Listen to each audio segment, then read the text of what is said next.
Olá, sejam bem-vindos à nossa videoaula de número 7 da disciplina Noções de Obra de Arte Rodoviária do IFPI, onde nós trataremos da parte 2 da temática dos critérios para a determinação do melhor tipo de interseção rodoviária. Nós veremos a parte 2 porque a parte 1, que seria os critérios de determinação do tipo de interseção e os critérios de enquadramento dos tipos de interseção, já foi visto na aula 7, parte 1. Então, nesta parte 2, nós abordaremos os critérios para a seleção do tipo de interconexão, os critérios que comparam essa seleção, entende, vantagem e desvantagem, e a análise comparativa operacional de projetos de terminais, ramos, que são os locais onde as vias principais e as vias secundárias se encontram, e falaremos um pouco do método de capacidade americano, que calcula a capacidade dessas interseções, o HCM.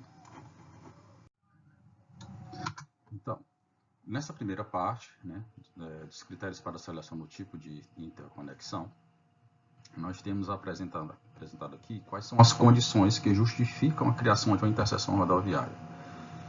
Primeiro, decisão de ordem administrativa, por exemplo, implantações de vias do tipo expressa, tá? São, exemplo, Rodoanel de Teresina. Então, você quer, no caso do Rodoanel, foi uma decisão de desviar o tráfego pesado da área urbana da cidade. Ou seja, já havia problemas de ordem operacional, de congestionamento, mas uma decisão muito mais político-administrativa, porque o fluxo aqui não é tão forte ainda. E também vai promover um grande desenvolvimento na região por causa da rodovia. Outras condições que justificam é a presença direta do congestionamento, que é quando a capacidade da interseção é atingida e você começa a ter muitas filas, atrasos e muito desconforto aos usuários. Foi o que aconteceu aqui no elevado que foi construído sobre o cruzamento da Miguel Rosa com a BR-226 que vem da rodoviária. Então, a rodoviária está aqui à direita, Timon está aqui à esquerda, o centro de Teresina ao norte e ao sul Floriano. E agora esse elevado para fazer o fluxo direto se desconectar da rotatória embaixo, para aliviar os congestionamentos que existiam muitos aqui nesse fluxo. Mas ainda existe esse congestionamento, principalmente na aproximação leste, no sentido quem vai para Timon. Então, quer dizer, ainda há necessidade de algumas melhorias nessa interseção, mas aqui o congestionamento foi um dos fatores determinantes. Outra condição para promover a implantação é a ocorrência de acidentes de trânsito. Então, níveis elevados de acidente de trânsito, especialmente quando envolve os usuários mais, digamos, vulneráveis, como pedestres e ciclistas, eles são muito importantes que sejam tomadas essas medidas. Aqui você tem uma imagem, por exemplo, da rodoviária de Teresina, que tem duas alças de viadutos, desnivelando com a BR o acesso para a rodoviária. E também tem uma passarela. Então, toda essa infraestrutura da interseção foi construída já pensando no fluxo razoável de pedestres, ciclistas e veículos para acesso à rodoviária de modo seguro, certo? Evitando ou minimizando a ocorrência de acidentes. Outra condição que é muito usada para se colocar interseções rodoviárias seria a topografia acidentada. Então, a topografia é bem desnivelada, uma via muito mais alta que a outra, e nesse caso você precisa desnivelar. Foi o que aconteceu, mas também lá o problema também era de congestionamento, no cruzamento da Higino Cunha, então, com a Marechal Castelo Branco. Aqui à direita é a ponte, tá? Sobre o rio Poti, tá? Ponte que dá acesso ao Shopping Teresina. Aqui à esquerda é quem vai em direção ao centro administrativo. Aqui ao norte é quem vem do Ilhotas e ao sul quem vai para o Cristo Rei. Observe aqui essas pequenas estaquinhas, elas são estacas montantes para sustentar a infraestrutura do túnel que foi construído por baixo da Higino Cunha.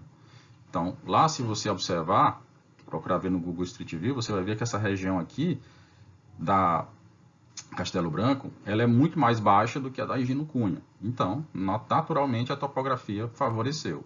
Mas lembre-se que não é só uma única coisa que promove, Muitas vezes você tem a combinação de condições. Aqui, por exemplo, tinha acidente, tinha congestionamento, topografia acidentada. né? Nós trouxemos apenas para ilustrar o que seria essa topografia acidentada. Ainda falando dos critérios para a seleção do tipo de interseção, nós vamos falar de recomendações de cunho geral, né, quando você vai determinar esse tipo de interseção rodoviária. Então, primeiro, a questão da demanda, né? A demanda é um elemento condicionante para escolher diretamente o tipo de interseção que se vai usar. Demanda de quê? Ou seja, a quantidade de veículos, pedestres e ciclistas. Dependendo desses fluxos, você vai escolher uma ou outra interseção. Na necessidade de colocar ramos e laços, tá? Aí vamos ver aqui um pouco a diferença. O que é o ramo e o que é o laço. Aqui são duas interseções. Essas aqui são interseção direcional. Essa aqui é no Canadá. E essa aqui é uma interseção, todas são desniveladas, né? Com laços. Essa aqui é o acesso oeste de Fortaleza. Então, o que é o ramo? O ramo é uma pista externa, geralmente para fazer conversões à esquerda, totalmente desnivelada das outras vias. Já um laço é como o próprio nome está dizendo, é uma pequena circunferência que permite ao usuário sair de uma via, aqui no caso a BR-222, e descer, né, para 0,20, usando um pequeno deslocamento. Tá? Já um ramo como esse, não, você faz um grande deslocamento para sair de uma highway aqui, que acho que é a 407, e cair na 401. Tá? Essa infraestrutura é imensamente mais cara, mas oferece um nível de qualidade de serviço, uma capacidade muito maior do que essa. Então, por isso que é difícil ver interseções direcionais com ramos direcionais no Brasil. Você vê muito mais trevos com laços. Tá? E você usa esses dois na seguinte condição. Quando você tem grandes volumes de tráfego para fazer as conversões, seja à esquerda ou à direita, principalmente à esquerda, são os ramos direcionais mais indicados. Quando os fluxos são pequenos, os laços são os mais indicados.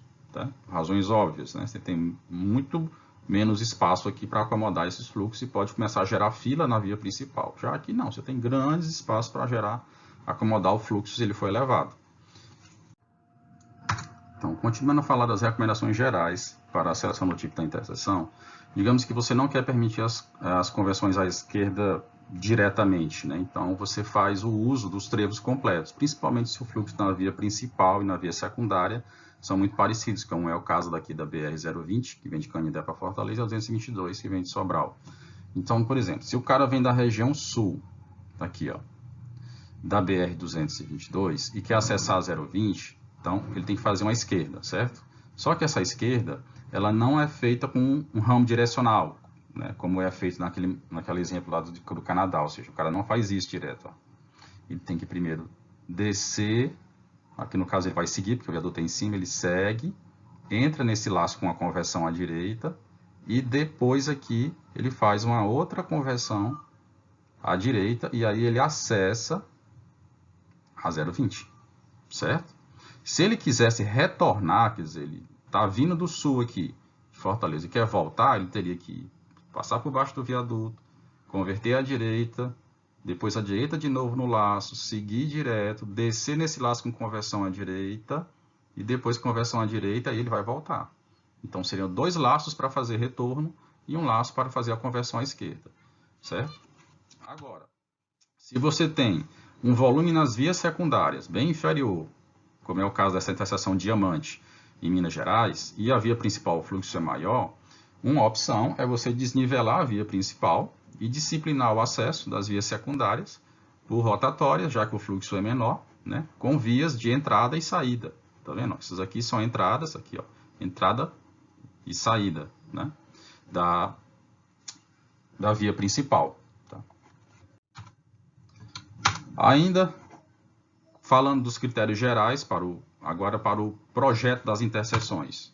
Nós temos várias coisas a serem consideradas. Né? Então, lá nós falamos antes dos critérios para a seleção do tipo de interseção, agora vamos falar dos critérios gerais para o projeto das interseções. Quando você vai projetar uma interseção, uma vez que ela é escolhida, muitas coisas têm que ser levadas em considerações.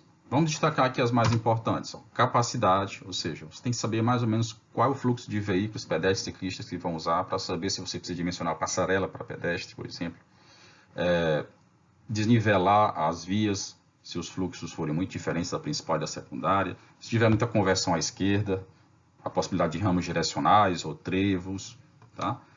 A necessidade de dar continuidade à via é importante, mas o custo também é muito importante. Qualquer obra rodoviária no Brasil, o custo é fundamentalmente um elemento condicionante.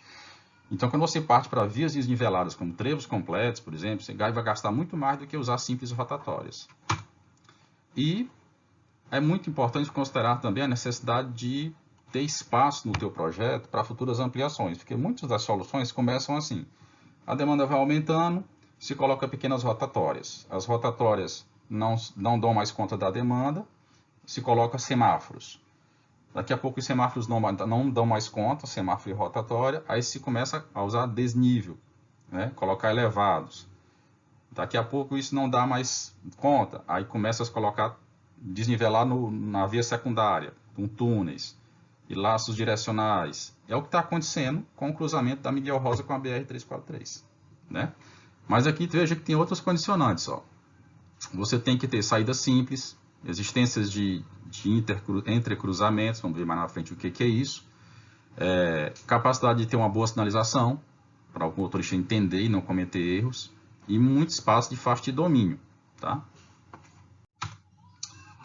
Agora falando ainda dos critérios para a seleção do tipo de interseção, vamos falar do tipo de interseção como comparativo entre via urbana, entre o tipo de via, na verdade, principal e secundária, e o local onde ela é implantada, que é mais uma recomendação de cunho geral para você saber que tipo de interseção se encaixa naquele padrão via principal, via secundária e ambiente rural ou urbano. Então aqui ó, você tem, por exemplo, vários tipos de interseções, umas aptas às zonas rurais, outras melhores para as zonas urbanas.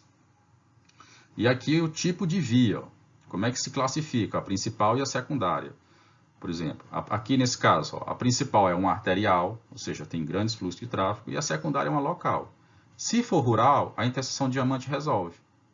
Tá? Se for urbana, só a diamante, a trevo parcial não resolve. Por quê? Porque a trevo parcial precisa de muito mais espaço. E ela não ia caber na área urbana, certo? Então a ideia desse quadro, ele dá uma ideia geral, ó.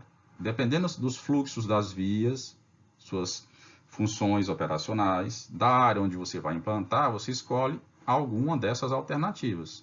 Nesse caso aqui, por exemplo, se a via arterial principal, tá, tem um fluxo razoável, mas as vias coletoras começam a ter funções não locais, ou seja, coletoras, o fluxo aumenta. Então, o que mudou daqui para cá, dessa primeira linha para essa, que aqui a via que era local com baixo fluxo passou a ter médio fluxo de veículos e passou a categoria de via coletora como função operacional. E aí, se for no ambiente rural, o que ele recomenda? Olha, trevos completos, né? Trevos parciais, como esses dois aqui, com alças direcionais. Agora, se for na área urbana, como o espaço é reduzido, você já vai para diamantes, né? Simples, duplos, trevos parciais, ok? Aqui já é um caso mais, essa última linha, são quando as duas vias, principal e secundária, estão no mesmo nível, ou seja, tem grandes fluxos de tráfego. O que aconteceu lá na entrada oeste de Fortaleza, da da BR-222 com a 020. Então, aí, se a área for rural, há espaço para você ter a combinação de laços e ramos direcionais. Ó, ramos direcionais e laços, tá? Se a área for urbana, aí o que ele sugere é colocar tudo como ramo direcional. Tá? Mas lembre que isso aqui são sugestões. As condições locais é que vão indicar com predominância qual é a melhor solução. Então, esse quadro só buscou fazer a comparação. Dependendo do ambiente onde você vai pôr a interseção e da quantidade de veículos que vão circular na via principal e secundária, você enquadra nessas categorias aqui. Mas uma coisa que vai bater muito forte é a disponibilidade de área e recursos. Vocês vão ver na prática isso. Agora aqui vamos falar de critérios comparativos das vários tipos de interseção. Vantagens e desvantagens. Né? As rótulas modernas. Lembrando que aqui a rótula moderna é aquela que tem o fluxo direto cortando o meio da rótula. Então, quais são as vantagens dessa solução? Ela reduz significativamente os pontos de conflito nas áreas de espera. E ela tem um bom desempenho quando você tem fluxos relativamente balanceados, ou seja, a via principal é dominante, mas a via secundária não é tão diferente. Tá? As manobras de retorno são muito mais fáceis de ser executadas. Né? Quer dizer, o cara vem aqui, ó, ele pode retornar com mais facilidade, tanto na via principal como na secundária. Tem baixos custos de implantação e de operação e maior capacidade do que interseção semaforizada. Né? Certo? Ou seja, aqui dentro rodam e trafegam muito mais veículos do que se você colocasse um simples semáforo. Agora a desvantagem. Requer grandes áreas para ser implantada, e às vezes pode ser um problema, principalmente desapropriação. Você faz os motoristas percorrerem maiores distâncias para poder executar as manobras, principalmente os retornos. E não é indicada para quando você tem muitos fluxos de pedestre. Aqui nesse caso, como tinha um fluxo de pedestre razoável, a solução foi colocar essa passarela. Continuando aqui, ó, sobre interseções em desnível. Vantagens e desvantagens, né? Aqui é o exemplo do trevo da BR, que dá acesso à Fortaleza do lado oeste, né? A 020 de Canindé, a 222 de Sobral. Então, primeiro, a capacidade desse tipo de solução é praticamente igual a um fluxo desnivelado total. Então, quer dizer, alta capacidade de fluxo, tanto para quem está numa BR como na outra. O limitante é só os laços, né? As conversões. Maior segurança, praticamente você não tem conflitos, só nas entradas e saídas dos laços. Isso se você não criar faixas adicionais para isso. Pode ser construído por etapas e pode operar sobre velocidades elevadas. Essa é a desvantagem de você usar um trevo. Desvantagem, altos custos de implantação. Não se adaptam bem a interseções com muitos ramos. Quer dizer, se você tiver muitas aproximações aqui chegando, então vai ser complicado você fazer esse trevo funcionar. Geralmente com 4 aproximações a coisa funciona bem. E, é claro, ele tem um impacto estético muito grande sobre a região, né? E por ocupar muitos espaços. Continuando a falar sobre análise comparativa das soluções de interseções, vamos falar da interseção do tipo trombeta. A exemplo aqui, ó, nós temos o acesso aqui que liga a 343 com o Rodoanel nas proximidades de Teresina. Alto está à direita, Teresina à esquerda, Floriano ao sul. Observe que o formato é de uma trombeta, né? Como está descrito aqui embaixo, com desnivelamento da via secundária em relação à principal. Então, a secundária é o Rodoanel e a principal é a BR. Então, a trombeta. O que ela tem de vantagem? Ela tem movimentos direcionais e semidirecionais de corrente de fluxo, que são esses aqui, ó. Esses movimentos que levam você para as direções que você quer. Ó. Este à direita, este à esquerda, né, ó, essa entrada para cá, essa saída para lá. Então, você facilmente faz esses movimentos direcionais com a trombeta. Tá? Ou seja, você vai conduzindo o cidadão a fazer as conversões que ele quer. Seja, à direita para acessar o sul de Floriano, à direita vindo da BR para o sul de Floriano, ou vindo de Floriano pegar a direita a BR, ou vindo do Rodoanel e pegar a própria BR de volta. A ausência de entrecruzamentos, né? Entenda, o que é o entrecruzamento? É como se fosse uma região onde as duas vias se misturam no mesmo nível, e aí é problema, né? Então, você não tem uma chegada, por exemplo, como esse fluxo aqui, ó, que ele desce do Rodoanel e ele encontra a BR, só a BR, ele não encontra o próprio Rodoanel. Quando isso acontece, você tem um entrecruzamento, e aí isso gera problemas de congestionamento. Isso acontece bastante nos trevos. Né? Os trevos, quando você sai de um laço e entra na via principal, aí você tem um entrecruzamento, que às vezes pode ser resolvido com faixas laterais de aceleração e desaceleração, ou com faixas auxiliares. Desvantagens, elevados custos de implantação e não é muito aplicável quando você tem vários ramos, né? Aqui só tinha praticamente 2 da BR, né? E 1 do Rodoanel. Mas se você tem 4, 5 ou 6 ramos, aí já não vai. Geralmente o pessoal parte para rotatórias. E o impacto estético às vezes não desejável. Mas isso aqui é uma desvantagem de cunho menor. Continuando agora falando da comparação vantagem-desvantagem para os diamantes simples. Tá? O diamante simples, o que ele é? É mais ou menos isso aqui. Ó. Você tem a via principal rodando embaixo, e a via secundária rodando por cima, né? Ou seja, tem um túnel aqui para a via principal e a via secundária trabalha nessa parte aqui de cima. E aí você disciplina esses fluxos colocando rótulas, né? Como a gente viu naquele exemplo de Minas Gerais. Tá? As diamantes simples, quais são as vantagens? Pouco espaço, né? Ocupa pouca área comparativamente aos trevos. Conexões são mais diretas com a via principal, que é essas aqui, ó. Tá vendo? Esses ramozinhos de conexões são pequenos, o que justifica ela ter pouco espaço, necessidade de pouco espaço.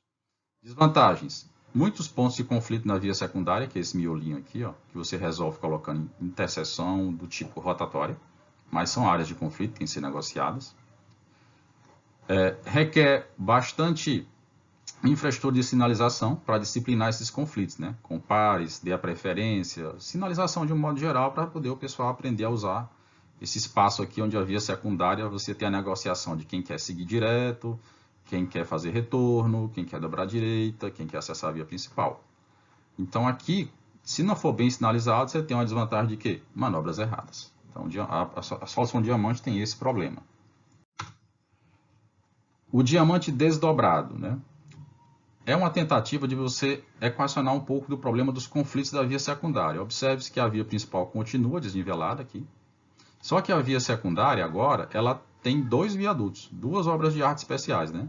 Então você disciplina cada uma das vias secundárias separadamente, tá? Não tem ligação direta entre as duas, ok? Então você pode colocar os viadutos e aqui você coloca saídas, rótulas.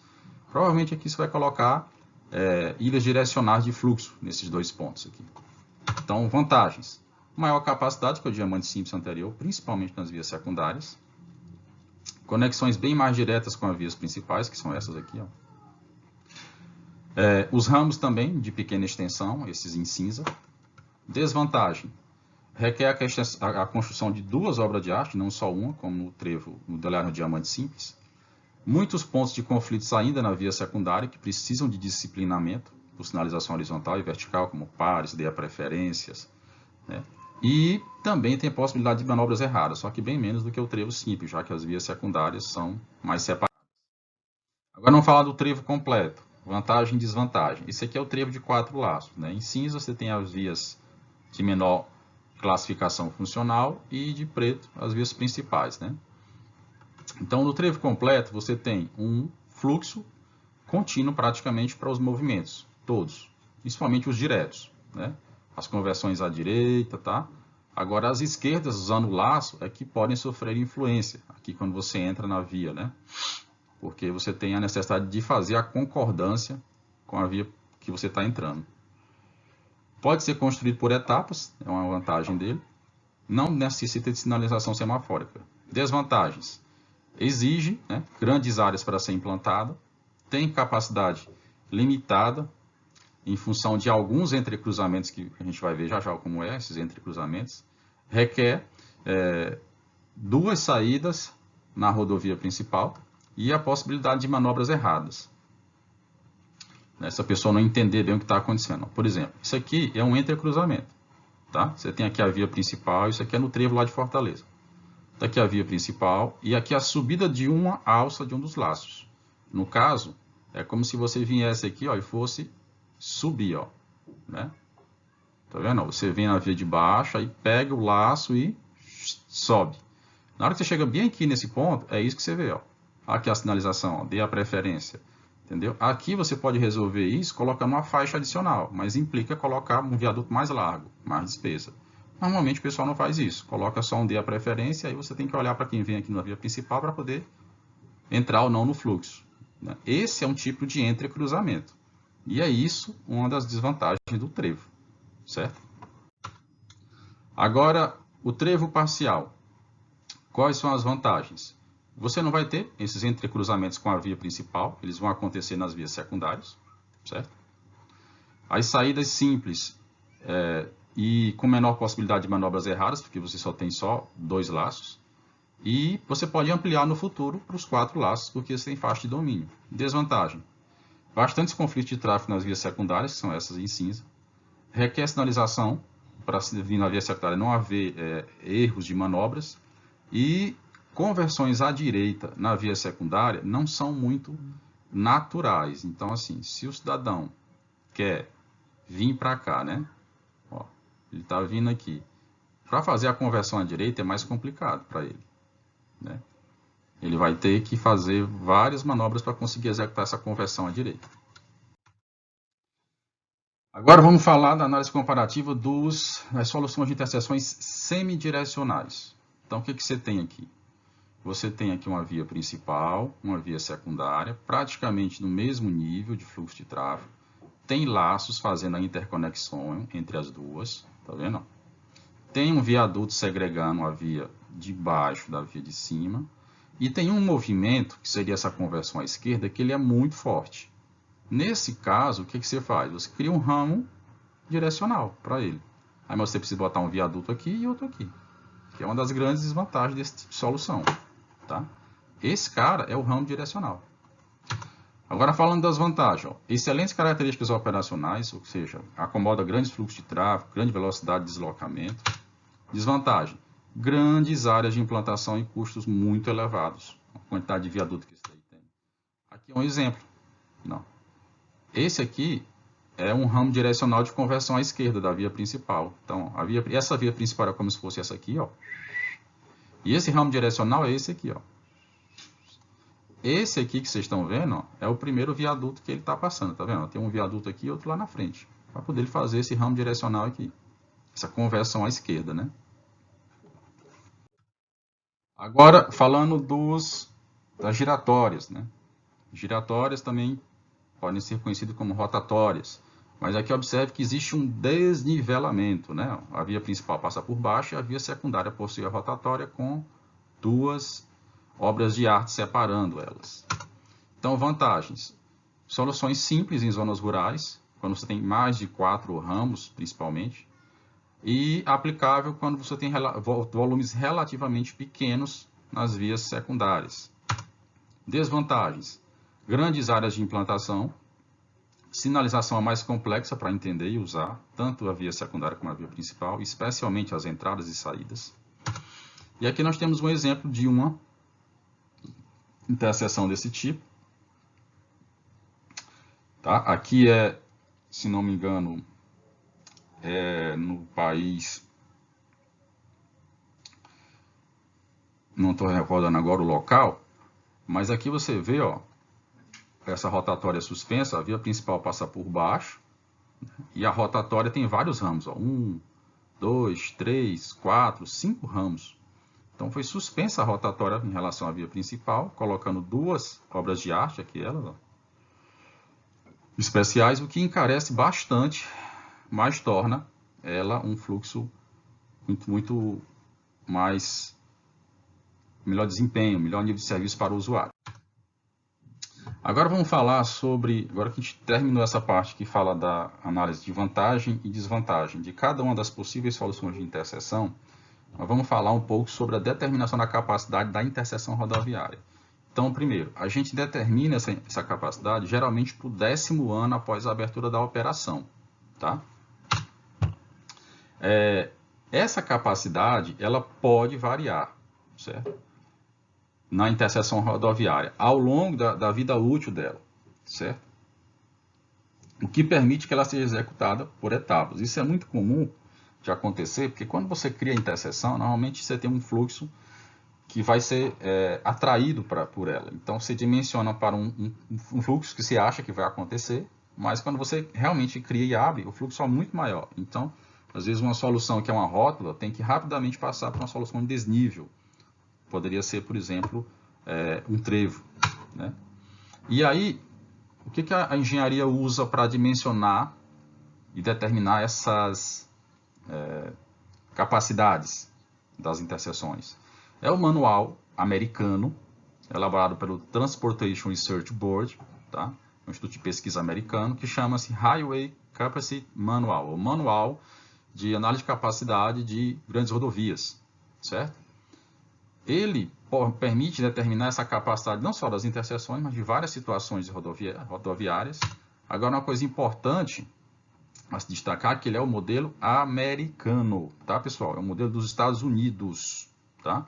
Ele não necessariamente vai se encaixar perfeitamente aqui a nós.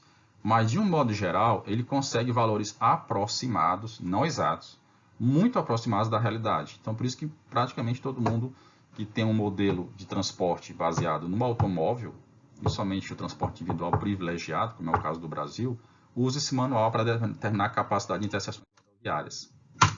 Agora, que a gente falou um pouco sobre como é feito esse processo de determinação da capacidade usando HCM, nós vamos falar do conceito de terminais, que são, o que é os terminais aqui? Ó?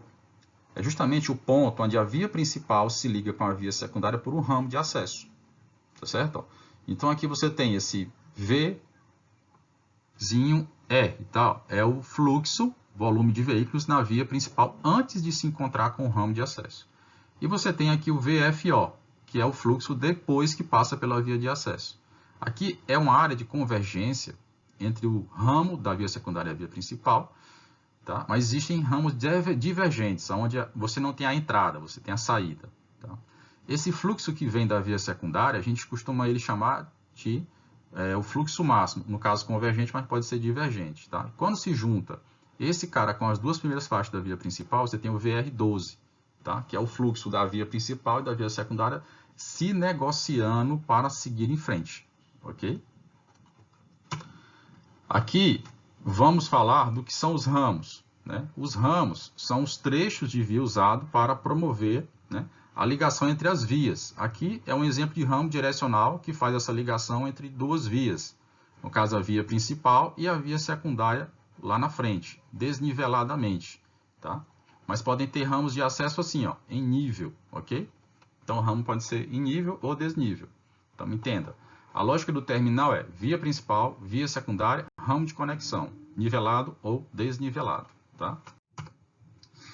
Falando dos ramos, ó, como é que se determina a capacidade? Segundo o HCM, ó, a capacidade vai variar conforme a velocidade média do fluxo, tá, que você vai ter nesse ramo de acesso. Então, observe que quanto maior for a velocidade, certo? Aqui a quantidade de veículos em UCP, que é a unidade de carro padrão, ou seja, você joga caminhão, caminhoneta, moto, carro grande, carro pequeno, como carro padrão. Então, quando você tem um ramo de uma só faixa, 2.200 UCPs hora. Quando você tem duas faixas, 4.400 UCP hora. Então, observe-se, quando você consegue ou quer maiores velocidades, você consegue maiores fluxos. E os fluxos também aumentam se você aumenta a quantidade de ramos, certo? Agora, existe um limite da capacidade. Tá? Os ramos, com as duas faixas, ele vai conseguir acomodar um tráfego com melhor nível de serviço do que um ramo que tenha só uma faixa. Mas, lembre-se do seguinte, os ramos chegam na via principal. Quem determina realmente a capacidade é a via principal. Se ela já estiver congestionada, então o ramo pode ser 2, 3 ou 4 pistas, ele não vai conseguir oferecer um bom nível de serviço. Certo? Ramos de múltiplas faixas. É isso que a gente acabou de falar. Né? É desejável, quando você tem um fluxo, principalmente na via principal um pouco menor, tem espaço para entrada, você ter várias faixas de tráfego nos ramos, 2 ou até 3, para garantir melhores condições de nível de serviço, maior fluidez, menos parada, menos atraso. Mas, em compensação, você tem custos mais elevados de implantação. Tá? Agora, falando sobre os terminais, certo? Que a gente acabou de falar da capacidade aqui nos ramos e viu que essa capacidade aqui cresce com o número de faixas e com a velocidade. Agora, a capacidade no terminal é uma mistura da capacidade do ramo com a capacidade da via principal, que é isso aqui, ó, VR12, ou seja, esse fluxo aqui, ó, que é esse bem aqui, VR12, é igual ao V12, que é o fluxo nas duas primeiras faixas da principal, com o fluxo VR da via secundária, ok? Como é que se determina esses fluxos aqui, essas capacidades, segundo o manual americano, o HCM? Então, ó, dependendo da velocidade que você vai ter na via, a velocidade que vai ter na via principal, olha o que acontece aqui com os fluxos finais, o VFO, né? Que o VFO é a junção desses fluxos de entrada com os fluxos das duas primeiras faixas e o fluxo total. Isso aqui se mistura nessa zona de entrecruzamento, tá certo? E gera um fluxo final. Então, ó, o número de faixas, à medida que o número de faixas, você vai pulando ó, de 2 para 3 para 4, na velocidade de 120 km por hora, você vai aumentando instintivamente, ó, de 4.000, 7.000 a 9.000 unidades de carro de passeio padrão por hora. Tá? E o que é que isso considerando que o fluxo misturado aqui da via principal com a secundária está na casa dos 4.600. Então, veja que tudo depende, esse fluxo que vai rodar aqui, ó, se você tiver mais faixas de tráfego, você consegue manter essa velocidade e um fluxo maior. Mas se você tiver menos faixas, você reduz a velocidade. Isso é lógico, né? Quanto menos faixas você tem aqui, menor capacidade do pessoal que vem no ramo ingressar e prosseguir na via principal, mesmo com essas faixas aqui laterais de aceleração. Tá certo? E aqui é um esclarecimento sobre as condições operacionais. Ó. O VFO, que é esse volume final aqui, quando ele é maior do que a capacidade da via, o nível de serviço é F no terminal como um todo. Não tem diferença se você atingiu ou não a capacidade do ramo, porque o problema está aqui na frente. Alguma coisa lá na frente está congestionando a via. Agora, o que acontece aqui com o VR12, que é a combinação das duas primeiras faixas da via principal com a via secundária? Ela vai ter um nível de serviço F no ramo, com filas e atrasos, e a via principal não é afetada. Tá? Então, o pessoal continua no fluxo normal aqui, né? Quer dizer, esse volume aqui não atingiu sua capacidade, ele está rodando normal. Agora, essa combinação dessas duas primeiras faixas com essa já está na capacidade. E aí, essa turma aqui vai enfrentar um nível de serviço pior. Para você resolver isso aqui, você aumenta uma faixa aqui e cria um comprimento maior de faixa de aceleração. Que aí você diminui, aumenta a capacidade da combinação duas primeiras faixas da via principal com a via secundária. E agora algumas recomendações gerais sobre o HCM, pessoal. Ele é um método americano empírico que o pessoal usa para estimar capacidade de rodovias de um modo geral, mas nós estamos aqui focados em interseção. E ele pode ser empregado no Brasil, sim, mas de maneira adaptável, ok? Não literal. O HCM permite uma boa estimativa da capacidade nas interseções. Embora seja muito complexo esse processo.